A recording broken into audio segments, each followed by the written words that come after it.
Welcome back to the Lima Locos Postgame Show, brought to you by Hot Take Sports. I'm Isaac, here joined by Matthew and Brady. Brady, would you like to tell us about the scoring plays? Well, first, the Locos blew out the Grand Lake Mariners by a score of 14-0. I mean, the first couple innings, it looked like it was just going to be a good old-fashioned pitcher's duel, but once the third inning rolled around, That changed quickly. T.J. Reeves was the third straight hit after Seth Tucker got the Locos first hit of the night with a bunt.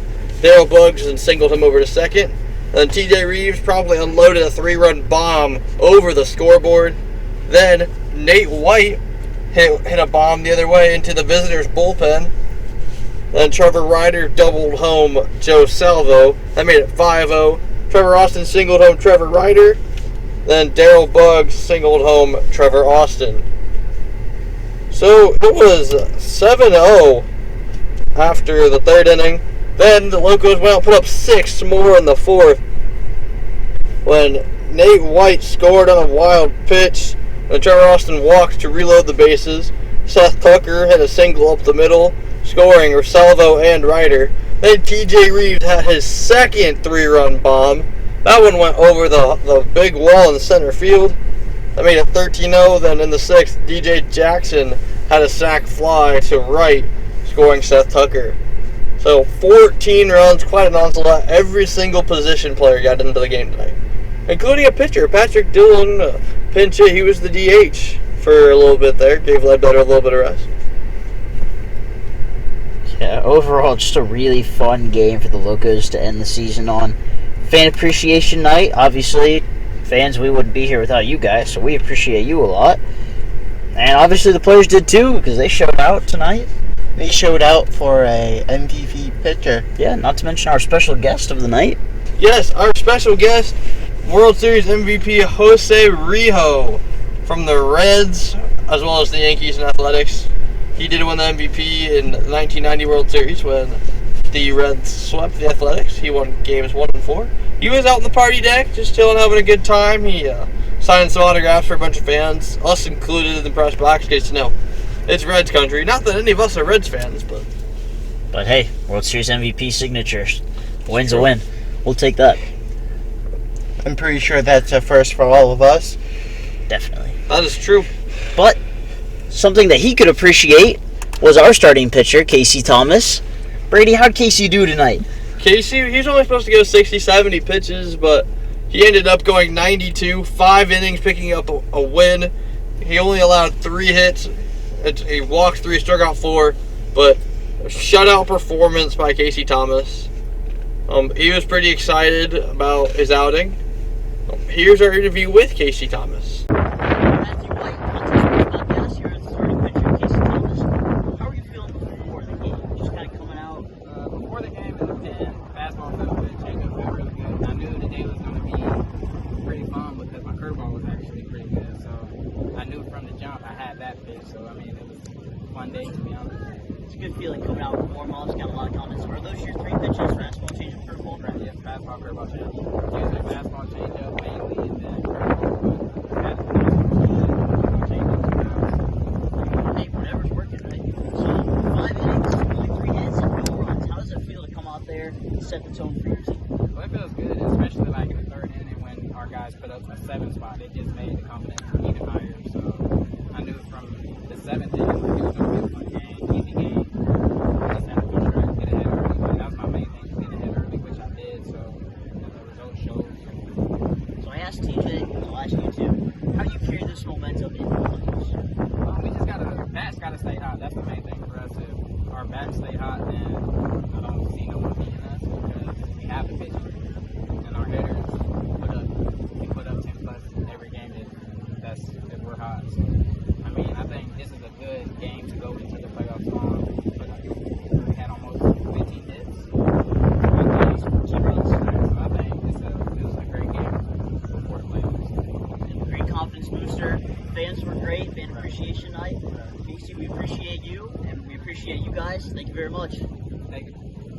Thank you, Casey. Casey wasn't our player of the game, but he had a great start, so we wanted to give him an interview and talked to him before the postseason. And before we do get to our player of the game, just wanted to shout out Jack Junker and Dal Ritter for their bounce back outings. Jack had a shutout inning, only allowing one walk, and Dowd had a shutout inning, striking out 2. So 2 solid bounce back innings out of relievers who sorely needed it. We'll get to our player of the game now. Our player of the game is TJ Reeves with his 2 home runs. Here's our interview with TJ Reeves. I'm standing by with Locos left fielder TJ Reeves. TJ, you went 3 for 4 today with a home run, a double, and a single, 3 RBIs. What do you have to say about your performance? I was just seeing it really real at the plate tonight. I've been seeing it really well the last couple games, and BP, my teammates, they keep pushing me, try to be better. So that's what I've been doing. Over your last 3 games, you hit 5 home runs. What kind of stuff do you do to keep yourself mentally focused when you're on a high school? Honestly, I try not to think about anything. I tend to start thinking about a lot of stuff, and then it starts to result in bad things for me. So I just try to keep my mind clear and just go up to the plate and just try to get a pitch ahead. We talked about your bat so far, but talk about your throw from left field. Walk us through what was all going through your mind when you saw runner on second, ball gets hit to you. So I saw a run on second. I automatically thought if I get a ground ball, I'm going forward, just throw to the cut. And I got a pretty hard hit ball to me, to my right side a little bit. I had it backhanded, and once I caught it, I saw the runner was just about to touch third, so I knew I had a shot to throw him out at home, and I try to get a good throw, and then we got him out. Looking forward to Sandusky tomorrow. The series is now tied 1-1. What kind of things is going through your guys' heads as you look to play the Ice Haulers one last time this season? I think we're just going to go with the same mindset that we've been going through every game. Just coming in and playing clean baseball, playing it the right way, and just come in and play hard. And, it takes, zero talent to give off 100% effort. So that's what we try to do. That's a good quote to play baseball by. Do you have anyone you'd like to shout out at home? My mom and pops. Locos left fielder TJ Reeves. Thank you very much once again for stopping by, TJ. Always a pleasure to have the great Locos players on. And now, as per usual, we go to our interview with head coach Matt Furuto about tonight's game and a little bit about the overall portion of the regular season. So here is our interview with head coach Matt Furuto. The mic's turned off. What? The mic's turned off. Okay, turn it on. I really hope those are on for the other 2. Yes, I'm an intelligent person, Brady, so I turn the mic off when I'm done using it. See, Confirmation from Furuto, that makes sense. But see, I don't turn it off because it doesn't have the battery. I just leave it on so we know it's on. Just do the interview. Okay, anyway. I'm Brady Bames standing by with head coach Matt Furuto. Coach, 14-0, absolute blowout of Grand Lake to end the season, or regular season anyway. Did have cemented our playoff berth at 28-14. What are your thoughts overall on the regular season, at least? Yeah, so overall, a lot of good things. I think overall, the good things that our guys got better throughout the summer. And we really got hot towards the end, and so but credit to our guys for working hard and continue to battle through some stuff and just getting better each day. Which I think And then I probably should ask you about it first. What are your thoughts on tonight? yeah, a lot of good things. Casey gave us a great start. Our pitchers did a great job. Another shutout is awesome. And then a couple big hits from our guys and some big innings. That really just changed that game. Then we were talking to Coach Safko before the game. He said Casey was only going to go about 60 or 70, but final result was 92. Casey seemed pretty pumped up about it. He was excited. He picked up a win and helped out the team. And then Jack and Dowd, 2 solid innings of your relief. What are your thoughts on the outings from both of those? I know they struggled a little bit this on Sunday. Yeah, they've done a great job of just working to get better, and those outings were just a testament to their hard work. And so I think hopefully they'll just gain some confidence from that, be better, continue to get better each time they go out. And then I know the offense overall was great. TJ had 2 homers, 6 RBIs. Were you just happy that the offense continued its power waves throughout the entire season? Yeah, definitely. It's always nice when we have big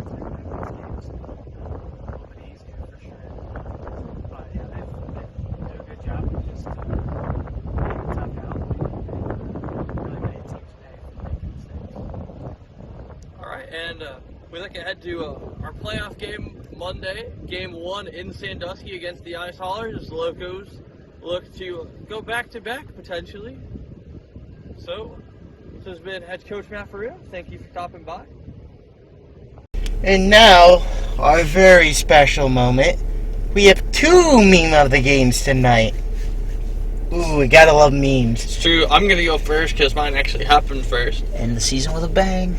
So, in the 3rd inning, now, this was after the Mariners had a runner get caught stealing for the 3rd out in the first 2 innings. Gotta love it. So with 1 out, Taj Porter was running on second base, and one of the fellow Mariners popped up to 3rd, and Trevor Austin went out and made the catch. But Taj Porter seemed to forget how many outs there were, and he was standing at 3rd base, and they threw it back to 2nd, and Taj was like, "Oh man, can't believe it." And for our second meme of the game, it was after Nate White hit a Oppo Taco, and all you see the fence clothesline the person, and he falls into the bullpen face first. I think he was shooken up for a little bit, saying, "Where am I?" Oh, I'm sure. Can you blame him? He's running full speed trying to make a catch. And Where you're going, you're lost. Where are you going? That's a meme all itself. Some For another time. solid memes of the game to round out the regular Yes. season here at Simmons Field. We play at least one more, of course. At home. Yep, we will play at Sandusky on Monday Okay. at 7:05. And then we're back home Tuesday for Game 2 at 7:05, also against Sandusky, of course. And then Game 3, if needed, is back in Sandusky. Hopefully it won't be needed, though. Locos are going in hot. Sandusky, not so much. So. Yeah. If we make the championship, it will be home.